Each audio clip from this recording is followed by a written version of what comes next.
transformar. Luz para o meu caminho, verdade e vida.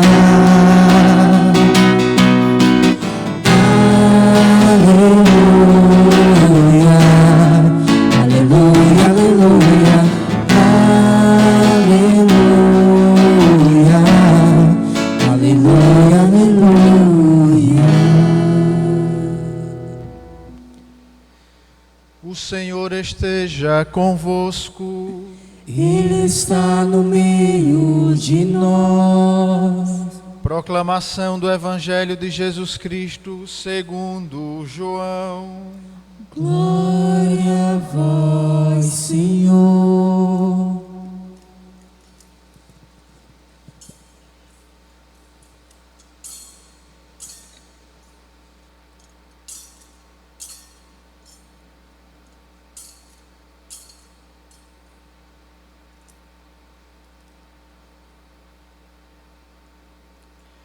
No princípio era a palavra, e a palavra estava com Deus, e a palavra era Deus. No princípio estava ela com Deus, tudo foi feito por ela, e sem ela nada se fez de tudo que foi feito. Nela estava a vida, e a vida era a luz dos homens. E a luz brilha nas trevas, e as trevas não conseguiram dominá-la. Veio para dar testemunho da luz, daquele que era a luz de verdade, que vindo ao mundo ilumina todo ser humano. A palavra estava no mundo, e o mundo foi feito por meio dela, mas o mundo não quis conhecê-la. Veio para o que era seu, e os seus não a acolheram. Mas a todos que a receberam, deu-lhes capacidade de se tornar filhos de Deus, isto é, aos que acreditam em seu nome. Pois estes não nasceram do sangue, nem da vontade da carne, nem da vontade de homem algum, mas do próprio Deus. E a palavra se fez carne e habitou entre nós. E nós contemplamos a sua glória, glória que recebe do Pai como Filho unigênito, cheio de graça e de verdade. Palavra da salvação. Glória a vós, Senhor.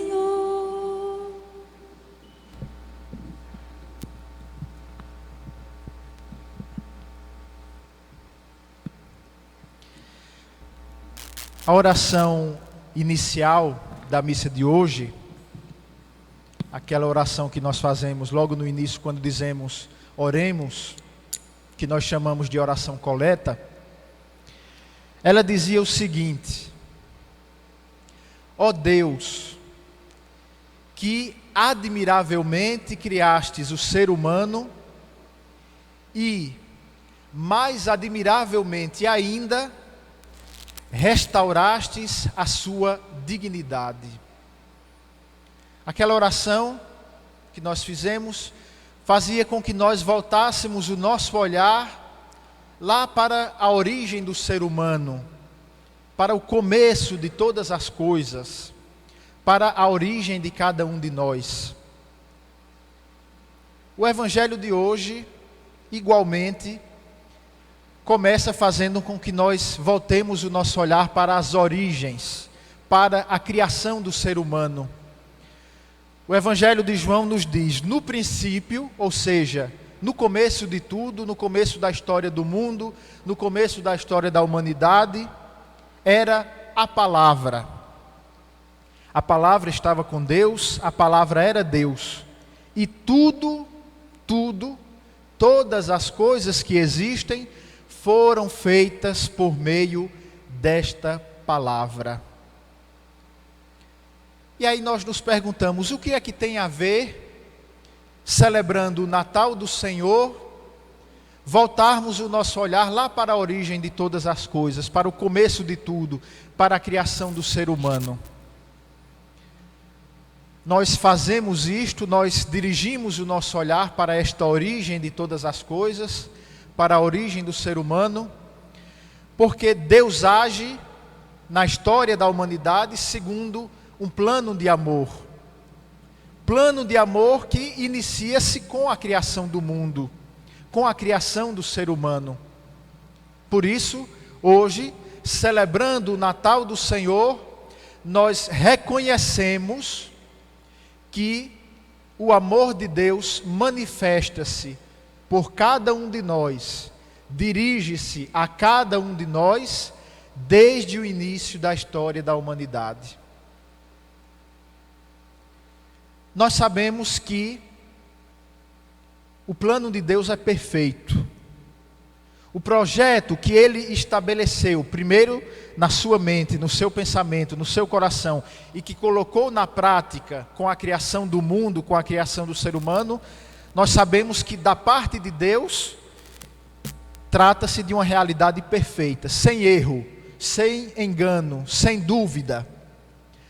Acontece que nós, seres humanos criados por Ele, como dizia, não estivemos à altura, desde o começo, nunca estivemos à altura de corresponder ao seu amor com perfeição, porque nós somos frágeis, limitados, incapazes de alcançar a perfeição que Deus desejou para nós. Por isso, o pecado entrou no mundo. Pelas nossas opções, pelas nossas escolhas, que nem sempre estão de acordo com a vontade de Deus, de acordo com o seu plano de amor para nós, para a humanidade inteira. Por causa disso, por causa das nossas opções e escolhas, por causa das nossas atitudes, o pecado entrou no mundo. Já lá nos nossos primeiros pais, os primeiros homens e mulheres criados por Deus. E nós poderíamos pensar, poderíamos ter a ideia de que já que pecamos, já que fomos contra o projeto de amor de Deus para a nossa salvação, nós então fomos abandonados por Deus. Ele nos criou, estabeleceu a nossa criação segundo um plano de amor, um plano que visava a nossa felicidade, que buscava a nossa felicidade, mas uma vez que nós escolhemos o pecado, fomos abandonados por Deus. Talvez nós tenhamos esse pensamento, que não seria de todo estranho. De fato, faria sentido pensar que Deus nos abandonou, já que nós escolhemos seguir por outro caminho. Mas esta não é a verdade. E é isso que nos diz a carta aos Hebreus, que nós ouvimos na segunda leitura de hoje. O autor da carta aos Hebreus diz: muitas vezes, de muitos modos, de muitas maneiras, Deus nos falou aos nossos pais, falou aos nossos antepassados, por meio dos profetas. Ou seja, Deus não desistiu de nós por causa do nosso pecado. Deus não abriu mão de buscar, de nos dar a salvação por causa do nosso pecado. Mas ao longo da história da salvação, que se inicia, como eu disse, com a criação de tudo, a criação do homem, a criação da mulher, Deus, ao longo de toda a história da salvação, buscou continuamente, insistentemente, nos oferecer os meios para que nós pudéssemos alcançar esta salvação. Deus não desiste de nós. Acontece que todas aquelas iniciativas do Antigo Testamento que Deus suscitou no coração e na vida do povo de Israel, o povo eleito do Antigo Testamento, apesar de todas estas iniciativas, o homem não foi capaz de alcançar, de encontrar esta salvação. Por quê? Porque os profetas enviados por Deus, embora fossem mensageiros de Deus, embora fossem portadores da mensagem de Deus, da palavra de Deus, não podiam realizar esta salvação no coração do homem. Por quê? Porque o pecado é uma realidade que não está fora de nós. O pecado não é uma realidade que nos circunda somente, mas é uma realidade que fere o nosso ser, que toca o nosso interior. É algo que está dentro de nós, que compromete a nossa natureza, compromete a nossa identidade. Por isso os profetas não foram capazes de realizar esta salvação, porque, embora fossem portadores, mensageiros, mediadores da palavra de Deus dirigida aos homens, à humanidade inteira, ao povo eleito de Israel, eles não podiam entrar em nós, não podiam fazer com que aquele anúncio se tornasse uma realidade interior, como deveria ser a salvação. Por isso, o autor da carta aos Hebreus, que nós ouvimos na segunda leitura, continua dizendo: depois de ter enviado os profetas, depois de ter falado aos homens de diversas formas, de diversas maneiras, Deus então já não nos envia mais mensageiros, já não nos envia mais mediadores. O que é que Deus faz?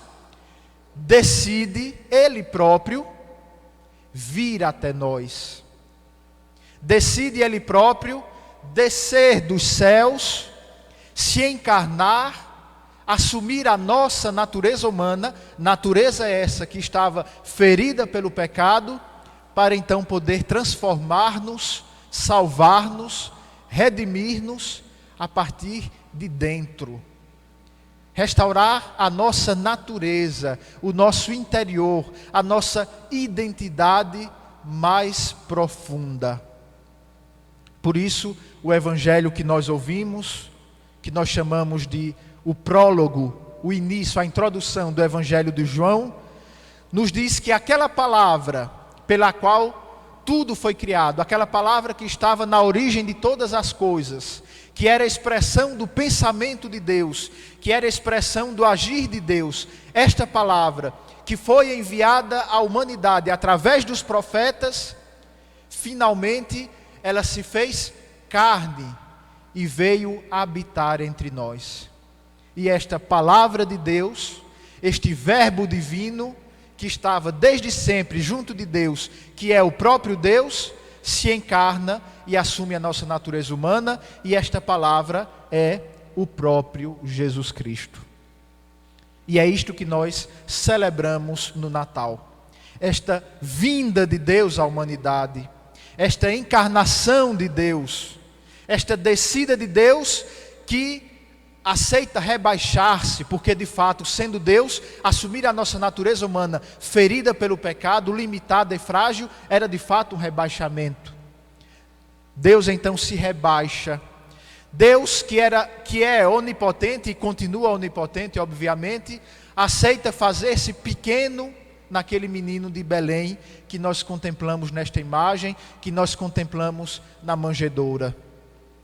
Deus, o dono, o Senhor de todas as coisas, aquele que é todo poderoso, onipotente, assume uma natureza, faz-se pobre, faz-se pequeno, para que assim Ele possa nos salvar a partir de dentro. Ele assume a nossa identidade, a nossa natureza, para que esta humanidade seja transformada a partir de dentro, a partir do seu interior.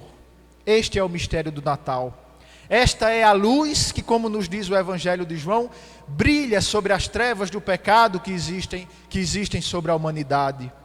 Jesus, o Deus que veio a nós, é a luz que dissipa as trevas do pecado, que dissipa as trevas do egoísmo, que dissipa as trevas do sofrimento, que dissipa as trevas da nossa fragilidade humana, que dissipa tudo aquilo que para nós é causa de sofrimento, de dor, tudo aquilo que para nós é causa de crise, é causa de depressão, tudo aquilo que nos faz ser menos humanos.